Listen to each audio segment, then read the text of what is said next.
A single data center using 40 million liters of water a day. That is 16 Olympic swimming pools every single day just to keep one building's computers cool.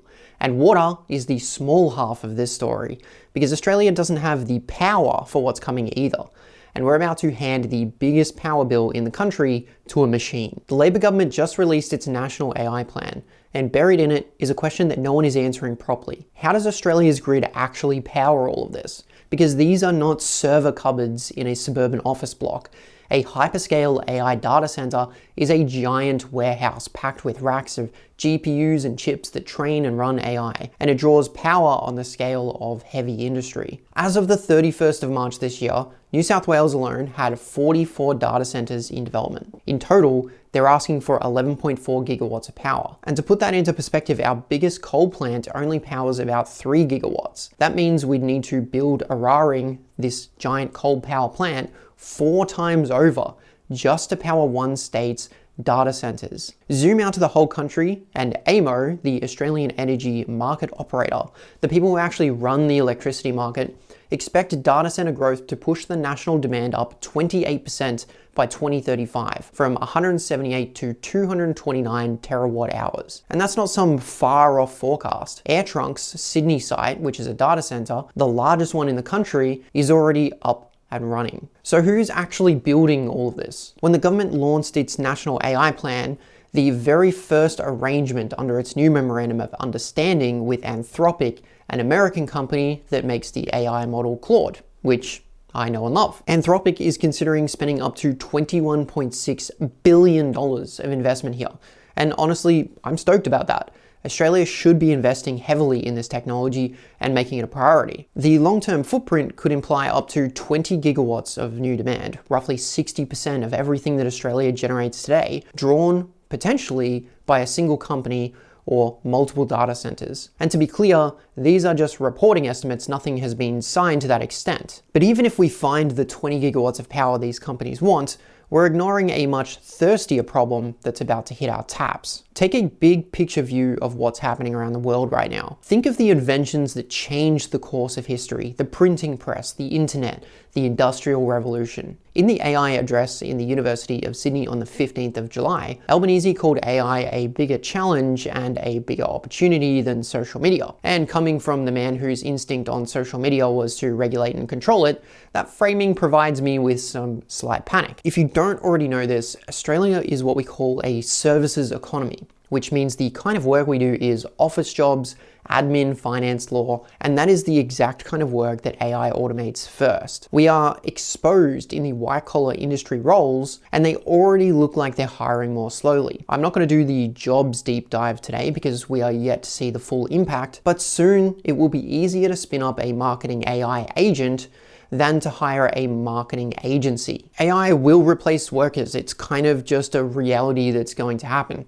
But in the physical world, we also need to be able to support AI and infrastructure, which it seems like our infrastructure was never built for. While the Prime Minister is calling AI a bigger challenge than social media, the government's actual plan to power it is where things get a little bit messy. They've come up with a rule that sounds like a win for the environment. Personally, I think it's a warning about our grid. The national AI announcement, Albanese claimed that large-scale data centers will be legally bound to feed at least as much power into the grid as they draw, and that the contribution has to come exclusively from renewables. The legislation is not even written yet, but it is already being sold as an environmental win. That is a hard sell from the man who campaigned on cutting your power bills, which have gone up instead. So here's some context around that physical infrastructure. Around 11 gigawatts of coal generation is closing. Eraring, Bayswater, Vales Point, and more. The backbone of the old grid is being switched off right as we try to plug in the most power-hungry industry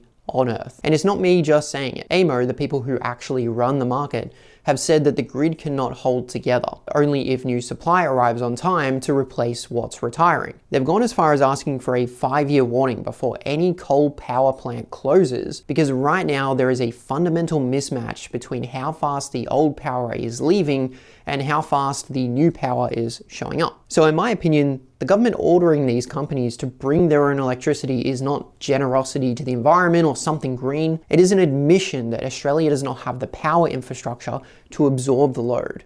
It is dressed up as a green solution, but in reality, there is no other option on the table.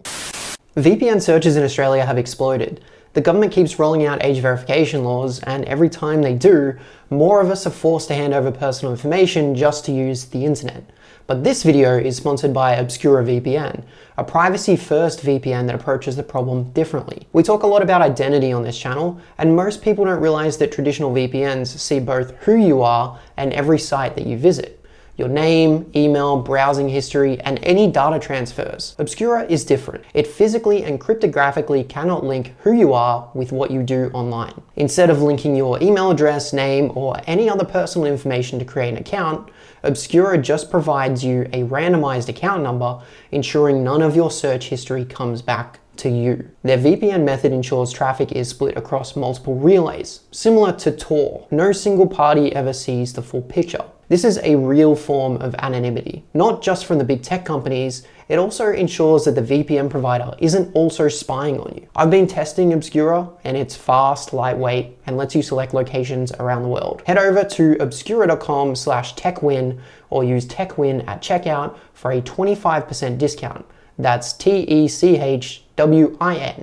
The link is in the description. Let's take our privacy back. And here is the part that should make every Australian angry, and you might already know and be mad about this. We are staring down a power crunch while sitting on a single big answer that will fix this, and we have made it illegal. Australia holds the largest known uranium reserves on Earth. Roughly 29% of everything known to exist. We are the only G20 nation with a legislative ban on nuclear power. So we dig up the fuel, we sell it overseas for other countries to run their reactors, and then we make it a crime to use it ourselves. And if you keep following it down to another level, under AUKUS, we are building nuclear powered submarines. So the reactor's fine under the ocean and in the Navy, but it's illegal on land to power your home. Everyone in Australia knows that we are a resource-rich nation.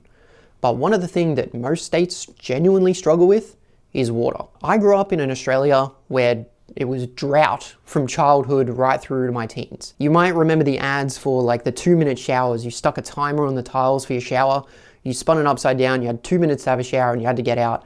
And that was, doing your thing for everyone else. Restrictions on watering the garden. The grass dying in summer because you pretty much had no choice was a very normal thing. It ran from the late 90s all the way through to around 2009, and honestly in some areas it never really stopped with the restrictions. It was such a crisis that we built 6 major desalination plants out of the fear of running completely dry. We still pay hundreds of millions of dollars a year maintaining the Sydney and Melbourne plants, even in the years where they sit idle and really do nothing. It's kind of like an insurance policy at this point, and the data centers might be the reason we finally switch them back on. Sydney Water has told the state parliament inquiry that data center demand could hit up to 250 million litres a day by 2035. That is one entire desalination plant running flat out, just to cool down the data centers. It's kind of ironic because desalination is super power hungry. They draw so much power. The Sydney plant burned through 258 gigawatt hours in its first full year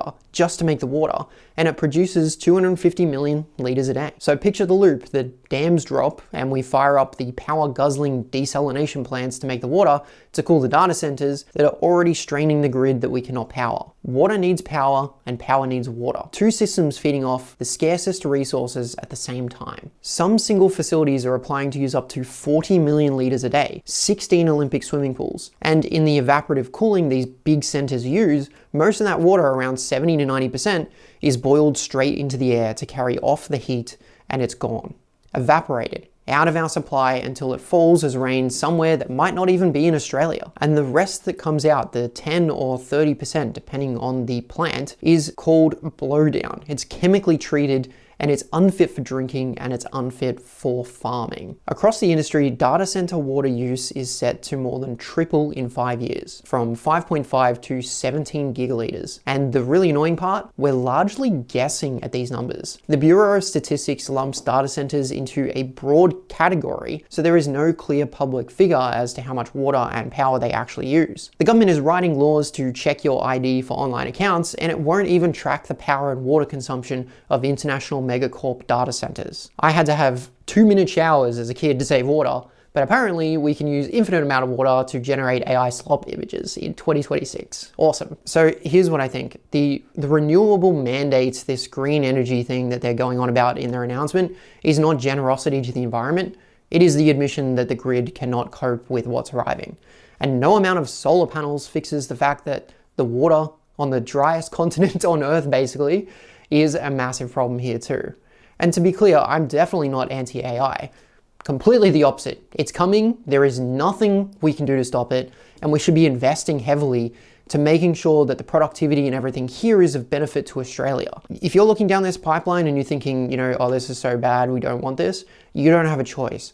There are really smart people who are going to be able to do 50 people's jobs through one AI platform, and if you don't keep up with it now, you're not going to be one of those people with a job. So use it more and more as much as you can. But it doesn't matter what we do, you can't run on the future state of the grid as we have it now and the water supply that we have at the moment either. Australia has missed out on a lot of investment opportunities. And as AI starts taking over in a services economy, we do have things to be concerned about. But I would rather be investing in something that's inevitable than just sort of shunning it off to the side.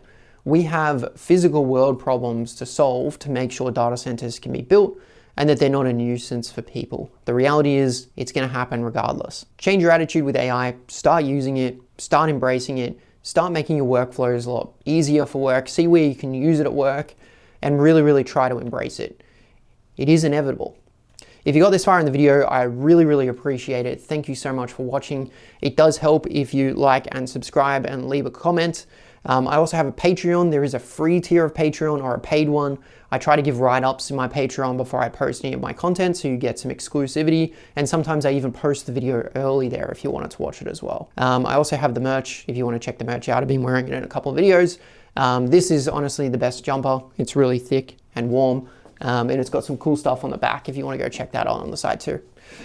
Thank you again for watching. Goodbye.